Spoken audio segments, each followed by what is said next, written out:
For a lot of people, Sonic Youth were the way in which they first discovered what was happening in New York in a way, because I mean, it's a special one for us. We keep having these 30-year anniversaries now. It was Daydream Nation, and they keep coming up. That record was special for us because it was the first one we did on a major label, so it was a new step for us. And in a way, I think of it as the beginning of our second phase.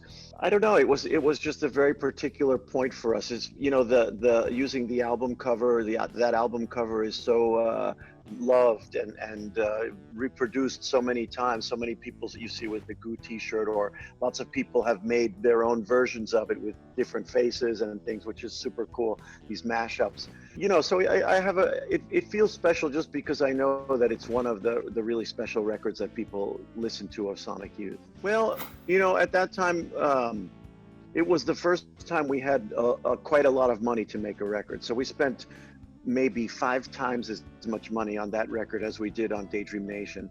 And that was a lot of money for us at the time. And we thought it was interesting to see if we had the budget to make a record the same way that, like, big groups on the radio, Aerosmith or whoever, were spending this kind of money on their records.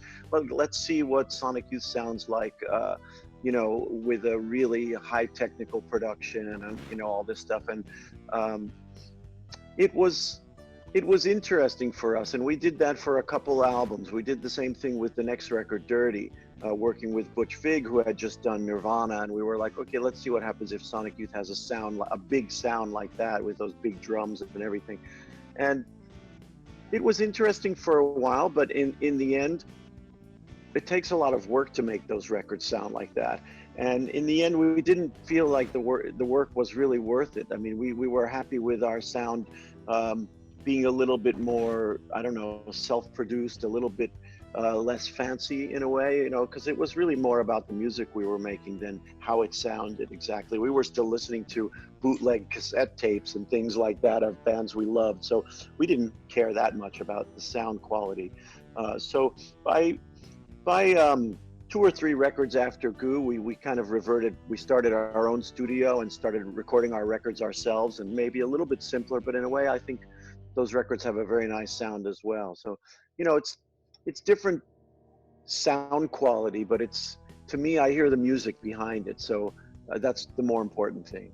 When we started in particular, there was no internet or even magazines covering this kind of music. It was very isolated. We were insulated inside New York City and working very much on our own, and we created something based on the city we lived in and the chaotic sounds of the city and the various people that were making music here at that time, and in a way we became kind of a reflection of New York sounds, plus mixing in all of our loves from the past, from the Beatles to the Velvet Underground to the Stooges and MC5 or whatever.